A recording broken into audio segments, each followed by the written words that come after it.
Bom, boa tarde. Agradeço imensamente pelo convite para estar aqui, nesse importante evento. E para tratar desses temas, crise, infraestrutura, soberania, desenvolvimento, o que trataram também pela manhã, eu trago o tema do sistema da dívida, porque eu tenho certeza que o Ciro e o Rigoto irão abordar mais a questão política. Eu quero abordar a questão do sistema da dívida. E começar falando da questão da crise aqui no Brasil.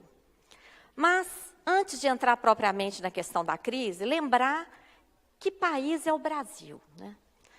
Nós precisamos lembrar das nossas imensas riquezas. O Brasil não é qualquer país. Nós, apesar da queda do PIB, ainda somos a 9ª economia do mundo. Nós temos a maior reserva de nióbio. Muitos brasileiros e brasileiras nem sabem que mineral é esse, especial, estratégico. Nós temos 98% das reservas de nióbio. E não apuramos nada com isso, a maior parte é contrabandeada. Nós temos a 3ª maior reserva de petróleo, segundo o Sindicato dos Petroleiros, com as últimas descobertas do pré-sal. Podemos passar a ser a maior reserva do mundo. Nós temos a maior reserva de água potável do planeta, a maior área agriculturável, riquezas minerais diversas, terras raras que só existem aqui, riquezas biológicas, a maior biodiversidade do mundo, extensão territorial, falamos o mesmo idioma, apesar da nossa dimensão continental. Isso é uma tremenda riqueza. Muitos de vocês já devem ter ido à Bélgica, um país do tamanho de Alagoas, falam 3 línguas e são inimigos. Chegaram a ficar 2 anos sem presidente da República por causa dessa disputa. Clima favorável, potencial energético, industrial, comercial, riqueza humana e cultural acima de tudo. Gente, esse é o nosso país. Agora, essa é a realidade palpável, concreta. Mas qual é o cenário? Vejam bem que nós vamos fazer uma comparação entre realidade e cenário. Isso precisa ficar muito presente. O cenário é de crise.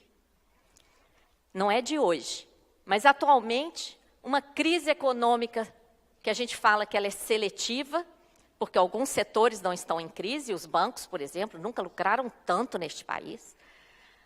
Mas a economia real, né, nós estamos aí com queda na indústria, né, desindustrialização, a indústria já ocupou quase 30% do nosso PIB, agora ocupa menos de 9% e está caindo. Queda no comércio, desemprego recorde, perdas salariais, privatizações, encolhimento do PIB em quase 4%. O PIB encolheu 3,8% em 2015. E, junto com isso, uma crise social, lógico, o desemprego, tudo isso provoca danos sociais, uma crise política e ética impressionante, uma crise ambiental. Haja vista o crime cometido em Mariana, o maior desastre ambiental do mundo.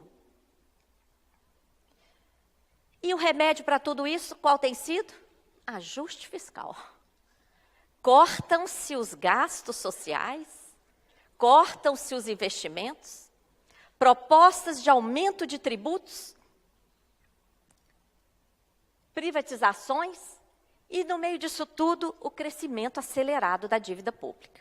Então, nesse ambiente de cenário de crise para a economia real, nós estamos detectando diversos avanços do capital financeiro. Aqui eu listei alguns.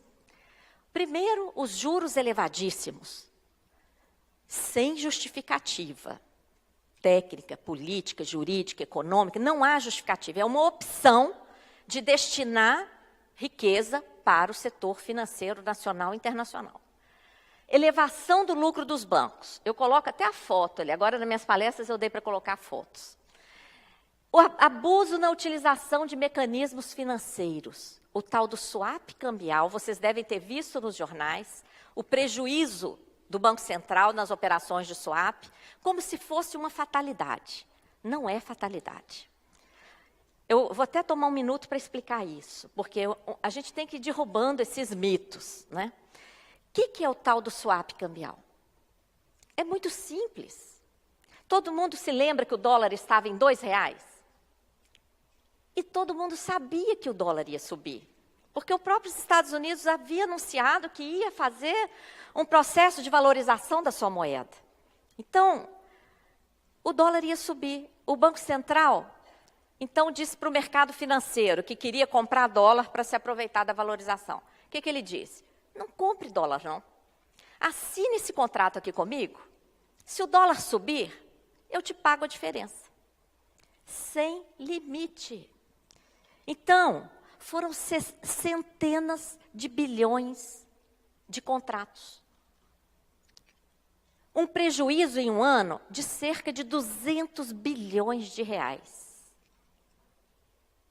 Em um ano. De setembro de 2014 a setembro de 2015. Os resultados negativos somados dão exatamente 207 bilhões de reais. Eu pergunto para vocês, alguém sabe como que o Banco Central pagou isso? Gerando dívida pública. Pediu para o Tesouro Nacional, emita títulos. E o Tesouro emite, entrega para o Banco Central paga. O que nós recebemos nessas operações de swap? O que nós recebemos? Nada. O Banco Central pagou a variação do dólar, principalmente para o mercado financeiro. E essa operação gerou 200 bilhões de dívida pública. E a partir do momento que a dívida é gerada, aí vem em cima dela os maiores juros do mundo, encargos, e corta saúde, educação, etc, etc, etc, verba para estados e municípios, porque a dívida tem que ser honrada.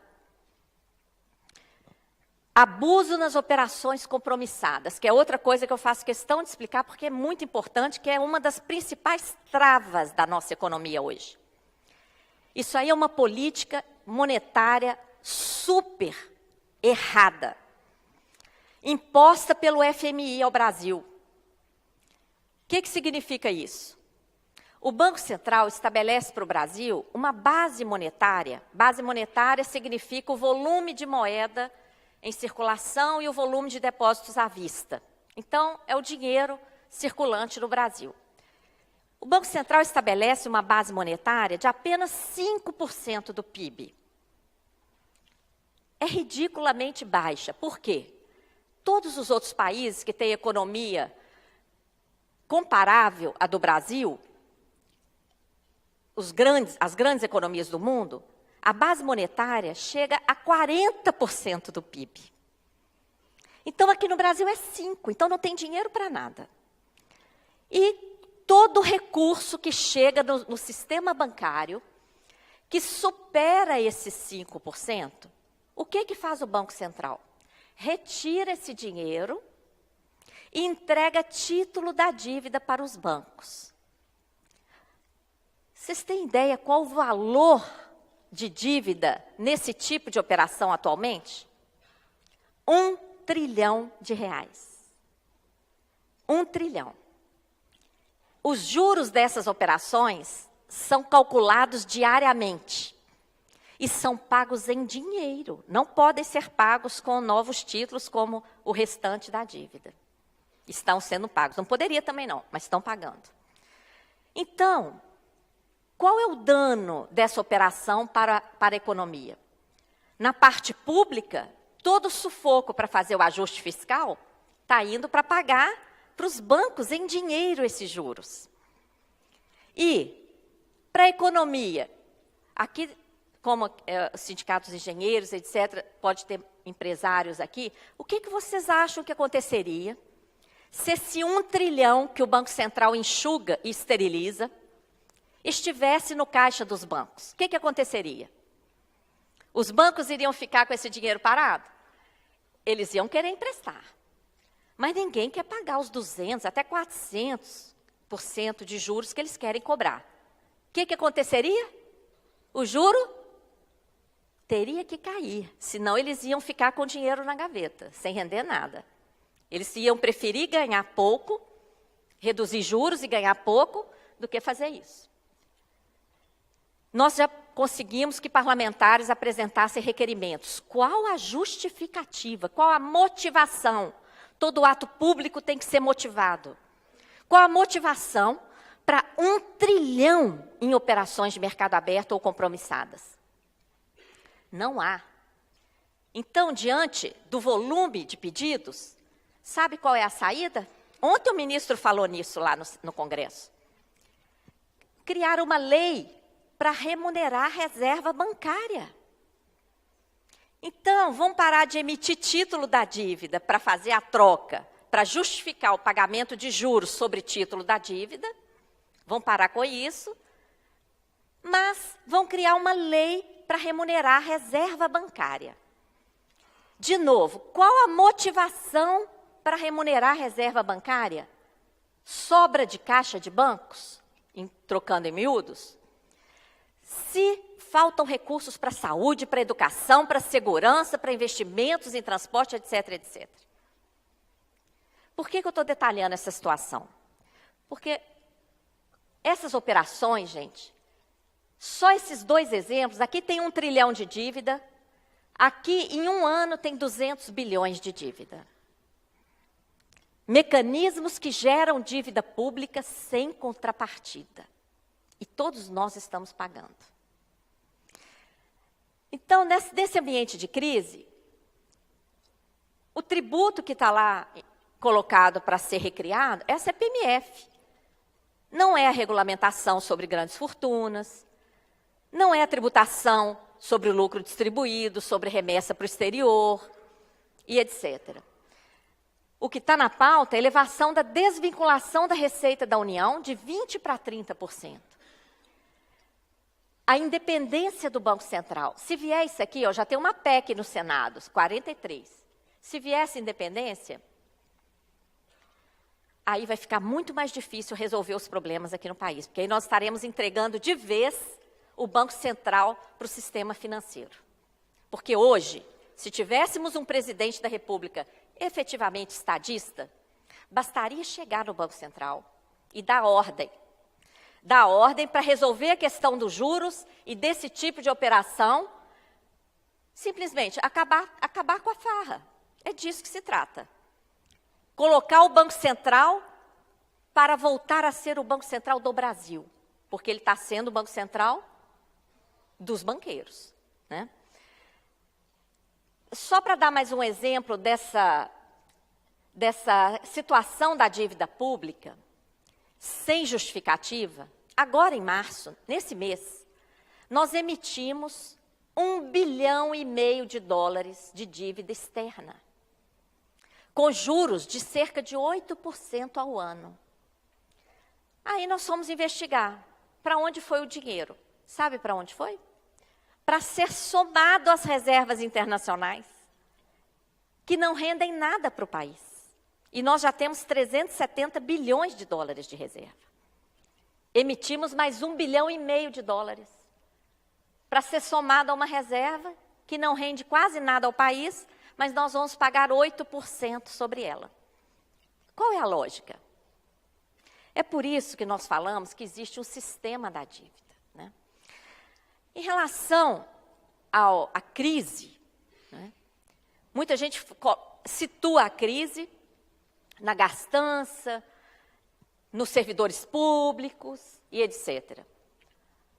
O rombo, gente, das contas públicas está na parte financeira, está na dívida pública. Eu falei que agora eu tenho tirado fotos, né? Não preocupa de entender todos esses números, não. Só vou mostrar 2 aqui. Esse quadro é o quadro do Banco Central para títulos públicos federais, ok? Está vendo aqui títulos emitidos? 2015. Qual era o valor em janeiro? 3,2 milhões, mas o quadro é em milhões, então são 3 trilhões. O volume de títulos da dívida interna em janeiro de 2015 estava em 3,2 trilhões, ok? Nós chegamos no fim do ano a 3.937. O que significa isso? Em 11 meses, porque isso aqui é 31 de janeiro, de 31 de janeiro a 31 de dezembro, a dívida interna cresceu 732 bilhões de reais. Se a dívida fosse o que em geral as pessoas acreditam, ou seja, só existe uma dívida se há uma entrega, correto? E esse é o significado da palavra dívida para a gente, não é isso? Se a dívida pública funcionasse dentro dessa lógica, nós teríamos recebido em 2015 732 bilhões de reais. Se nós tivéssemos recebido essa quantia, nós estaríamos em crise? Estariam faltando recursos para investimentos? Qual é a contrapartida dessa dívida? Né? A maior parte está indo para pagar juros. E as taxas de juros brasileiras são abusivas. A Selic está em 14,25% desde meados do ano passado. Mas os títulos são negociados a taxas muito superiores. Por exemplo, em 21 de janeiro foram negociados títulos a 16,81%. Isso é insustentável. E por que isso acontece? Porque o Tesouro Nacional emite os títulos, o Banco Central leiloa. E quem pode participar do leilão? Um grupo seleto de 12 dealers, assim que eles são chamados, desculpa a palavra em inglês, mas é assim que eles são chamados, inclusive no site oficial. Vocês já viram o jogo de pôquer? Quem é o dealer no jogo de pôquer? É o dono das cartas, é quem manda no jogo. Aqui também. Por quê? O Banco Central oferece os títulos e eles ficam lá. Eles não compram. Eles só compram quando a taxa chega no patamar que eles querem. Então, a Selic já está absurdamente alta e eles ainda exigem muito mais. E qual é a desculpa que o governo dá para nós, que pagamos a conta, desse patamar abusivo de juros que não tem comparação internacional? Não tem justificativa. Qual a justificativa? Primeiro, que os juros altos seriam para controlar a inflação. Só que juros não controla o tipo de inflação que existe no Brasil. A nossa inflação é provocada principalmente pelo aumento abusivo dos preços administrados. Vocês viram que ano passado só a energia subiu 54%. Nós temos telefonia caríssima, gasolina caríssima, todas as tarifas no Brasil são caríssimas, principalmente depois das privatizações, não é? E subir juros vai fazer baixar o preço da energia? Vai fazer baixar o preço do alimento por conta de uma política agrícola totalmente equivocada também? Não resolve, gente. É uma desculpa para remunerar o capital. A outra desculpa para controlar a inflação é a base monetária restrita, aquela que eu expliquei, que enxuga o volume de moeda para controlar a inflação. Ora, mentira. Quer ver um exemplo? Se esse recurso, esse 1 trilhão, em vez de ser enxugado pelo Banco Central, se estivesse nos bancos, sendo direcionado para investimentos, em energia, por exemplo, não teria faltado energia. Energia estaria muito mais barata, não teria subido 54% ano passado, e não teria provocado essa inflação. E nós não estaríamos em desemprego. Então, é uma política totalmente errada. Nós passamos a ser um país que não emite moeda, enxuga moeda, mas emite dívida à vontade. E aí os bancos emprestam à vontade, a taxas altíssimas, amarrando, travando. Quantas indústrias quebraram porque não deram conta das suas dívidas, dos juros de suas dívidas? Então, sobre esses instrumentos, recentemente eu publiquei um artigo, o Banco Central está suicidando o Brasil, parafraseando o Piketty, que fala que seria um suicídio o Banco Central não utilizar os instrumentos de política monetária, que é reduzir juros e emitir moeda. Aqui, o Banco Central, além de não fazer isso, faz o contrário, né? Quem que está pensando essas políticas? Totalmente avessas aos interesses nacionais. Nós fomos pesquisar e encontramos. Encontramos documentos como esse aqui, que eu tirei a foto também, um acompanhamento detalhado de implementação de políticas, assinado pelo FMI, pelo Banco Mundial. Eu não vou entrar em todos esses detalhes, mas essas telas depois ficam à disposição de quem quiser, viu, gente? Nosso material é todo de livre utilização. Vocês podem acessar aqui, certamente vocês vão disponibilizar, e também na página da Auditoria Cidadã. Eu só queria chamar a atenção que está nesse documento a exigência de aprovação de lei assegurando a autonomia do Banco Central, a perseverança com a política de controle inflacionário com metas, referindo-se ao juro alto, à base monetária restrita, tudo aquilo. Tá? Bom, o resultado dessas políticas é esse. Esse é o nosso orçamento federal executado em 2014. Para a dívida pública, juros e amortizações foram destinados nada menos de 45,11%. Para a saúde, 3,98%. Para a educação, 3,73%. Para todos os estados e municípios, são 26 estados, Distrito Federal, mais de 5.500 municípios, 9,19%. E para a dívida, 45%. Que federalismo é esse? Né? Ciência e tecnologia, que é a mola mestra do desenvolvimento, 0,28%. Saneamento, em tempos de zika, chikungunya, etc., 0,02%. Se olharmos todas essas áreas, ó, energia, 0,04%. Indústria, 0,1%. E a Previdência ainda tem 21,74%, graças à vinculação constitucional que querem desmontar. E não é à toa, é por isso que todo dia os grandes meios de comunicação atacam a Previdência. Falam de um déficit que não existe. Se existisse déficit, para que DRU? Para desvincular a receita. Então, eles encontram o déficit fazendo uma conta errada, que depois a gente pode detalhar melhor no debate, mas eles olham só a contribuição do INSS e comparam com toda a despesa da Previdência.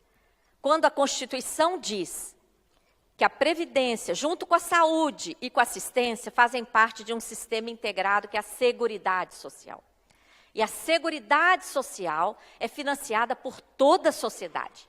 As empresas sobre o lucro, os trabalhadores e empregadores sobre a folha, a sociedade em geral sobre o consumo. E a sociedade em geral estão aí os trabalhadores, que um dia vão se aposentar. Então, eles fazem uma conta torta, pegam só o INSS, a arrecadação do INSS e a despesa da Previdência. Uma conta totalmente errada. Mas por que esse ataque à Previdência? Primeiro, porque querem privatizar, porque os fundos privados de previdência privada estão crescendo e gerando muito lucro para os bancos, porque são regras de mercado, eles não têm compromisso nenhum. Lá na frente, eles podem simplesmente dizer, o fundo quebrou. E pronto. Não é? E aqui, de onde eles vão tirar mais recurso ainda para a dívida? Do saneamento, que recebe 0,02%? Não, eles não querem tirar da Previdência, que ainda tem quase 22%. Nós ainda não divulgamos o gráfico do orçamento de 2015, porque detectamos uma diferença de quase R$500 bilhão. Isso é muito sério. Entre as receitas realizadas em 2015, informadas no portal da Transparência, divulgado pela CGU, Controladoria Geral da União, e as despesas de 2015 divulgadas no sistema CIAF de contabilidade oficial. Gente, uma diferença de 480 bilhões a favor, está sobrando receita. E todas as notícias não falaram em déficit ano passado? Isso é tão sério que nós apresentamos pedido de informação com base na Lei de Acesso à Informação para a Secretaria do Tesouro e para a CGU. Passados os 20 dias da lei, nos pediram prorrogação de prazo de mais 10 dias. Ficamos até satisfeitos, quer dizer, estavam apurando. Depois dos 30 dias, qual foi a resposta? A pergunta de vocês está genérica, não vamos responder. E a nossa pergunta não foi genérica, foi muito simples. A nossa pergunta foi só isso. Nesse site oficial tem X, nesse outro site oficial tem Y, tem uma diferença aqui de 480 bi. Onde está esse valor? Foi gasto em alguma rubrica? Está guardado? Não nos responderam. Então, a gente já recorreu, mas a gente já começou a denunciar. Bom, por que eu estou colocando tudo isso? Uma das principais contribuições da auditoria cidadã, de acordo com o nosso entendimento, foi identificar que existe um sistema da dívida. Sistema da dívida, o que é isso? É a utilização do endividamento público às avessas. Em vez do endividamento público ser um mecanismo de investimento, de aporte de recursos ao Estado, o endividamento público tem funcionado como um mecanismo de contínua retirada de recursos públicos para transferir para o setor financeiro privado. Tá? Isso fica evidente ano passado, gente. Num ano em que nós tivemos queda na indústria, no comércio, no emprego, no PIB do país, tudo caiu. Como é que o lucro dos bancos aumentou ainda mais? Se os bancos são uma atividade de prestação de serviço que deve acompanhar a economia. Não há mágica, está na cara, está havendo uma transferência de renda por meio daqueles mecanismos, utilizando a dívida pública. Né? Esse esquema do sistema da dívida se reproduz internacionalmente, já vimos isso no Equador, na Grécia, em todos os países onde tivemos oportunidade de olhar, na Argentina, e internamente, em âmbito dos estados e municípios, como eu tenho certeza que o nosso colega Casarotto já deu conta de expor essa manhã, então não vou entrar na questão dos estados. A principal característica do sistema da dívida é a ausência de contrapartida.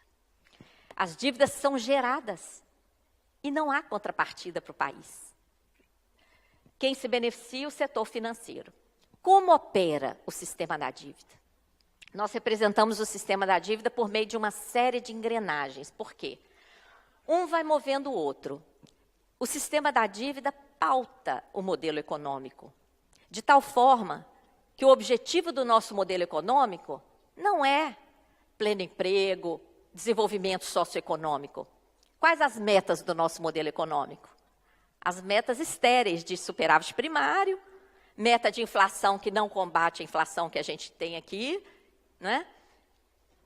Tudo para beneficiar, para gerar os privilégios financeiros para o sistema da dívida. O sistema utiliza um sistema legal. Esse legal aí deveria estar até entre aspas, porque nem sempre é tão legal assim, votado por um sistema político fortemente financiado pelo setor financeiro. A corrupção é interessantíssima para o sistema da dívida.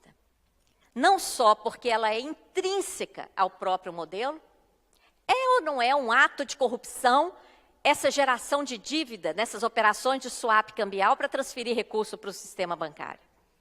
Isso é um ato de corrupção. Essa compromissada também.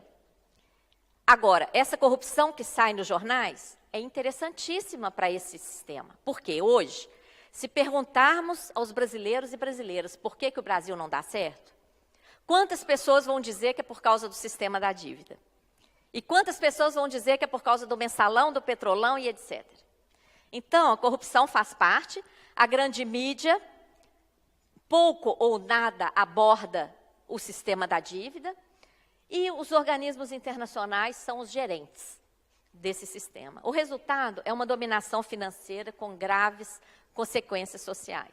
Aqui eu tenho uma lista de mecanismos que geram dívida, eu já falei do swap, da compromissada e tal. O mais importante, gente, hoje, além do swap, da compromissada, é esse mecanismo aqui, ó, que está transformando grande parte dos juros em amortizações. Nesse desenho aqui, vocês veem isso. Ó, esse aqui é o estoque dos títulos da dívida. Aqui é como se fossem os juros nominais.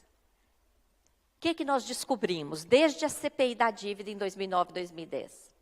Está sendo feita uma atualização monetária paralela de todo o estoque da dívida, e essa atualização, ela é reduzida do volume de juros e ela é transformada aqui em capital. Por que estão fazendo isso?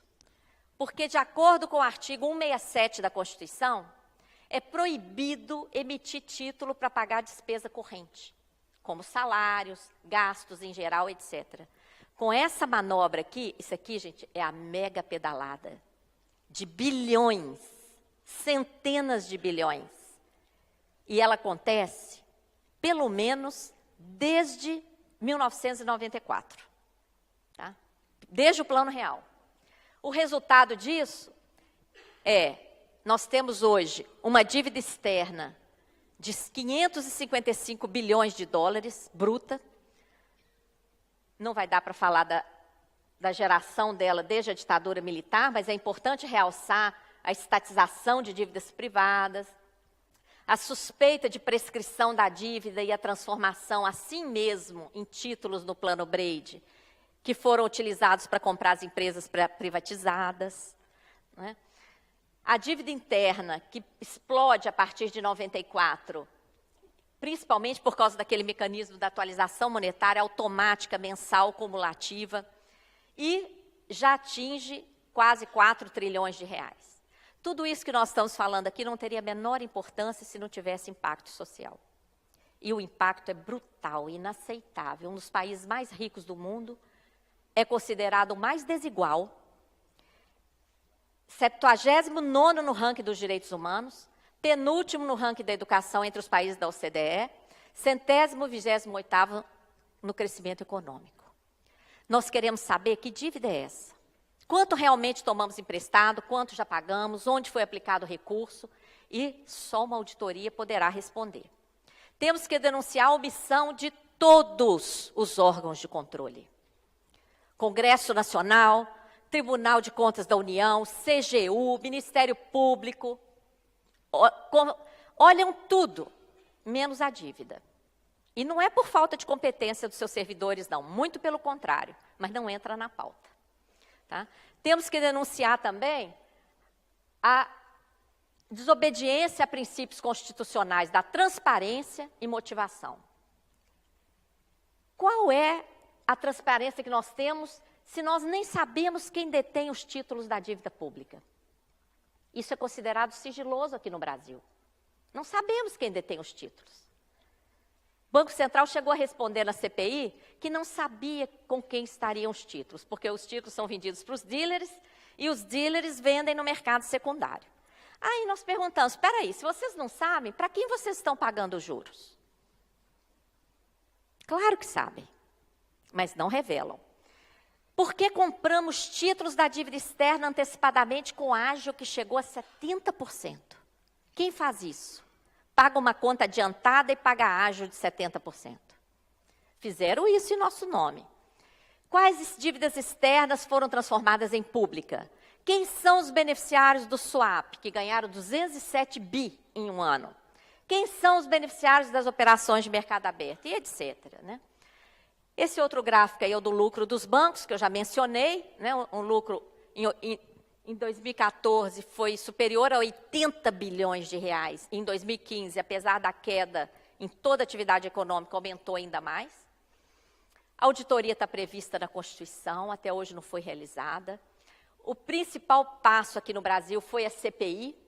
Desde 2010, os processos administrativos estão no Ministério Público e nada acontece. O Equador fez auditoria e mostrou que é possível enfrentar o mercado financeiro. O presidente tomou a si um ato soberano com o resultado da auditoria, falou, eu recompro esses títulos por 30% do valor.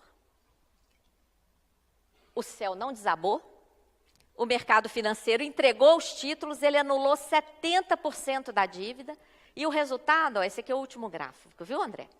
O resultado é esse aqui, ó. Sempre o gasto com a dívida era o triplo do gasto social. A partir daqui do enfrentamento, após a auditoria, pela primeira vez o gasto social supera o gasto com a dívida.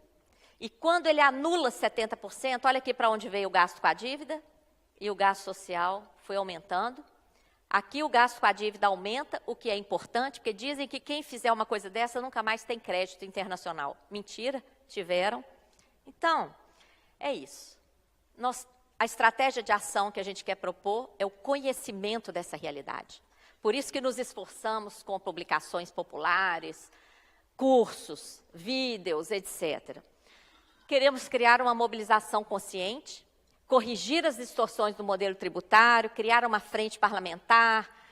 Chamamos todas as pessoas para participar do núcleo da Auditoria Cidadã. Aqui em Porto Alegre nós temos um núcleo, estou vendo aqui o Josué, o Amauri, o Casaroto, muitas pessoas amigas aqui que participam do núcleo, que dirigem o núcleo aqui.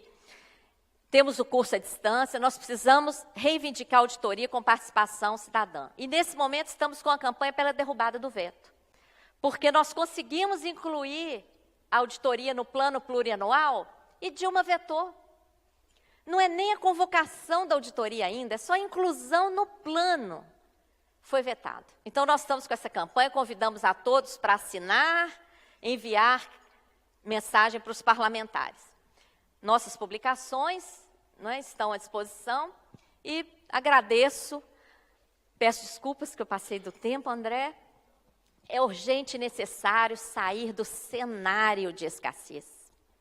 É preciso ter muito presente na nossa mente que a escassez é cenário e viver na realidade de abundância, que é a realidade do nosso país. Nós temos que reivindicar isso e garantir vida digna para todas as pessoas. Muito grata.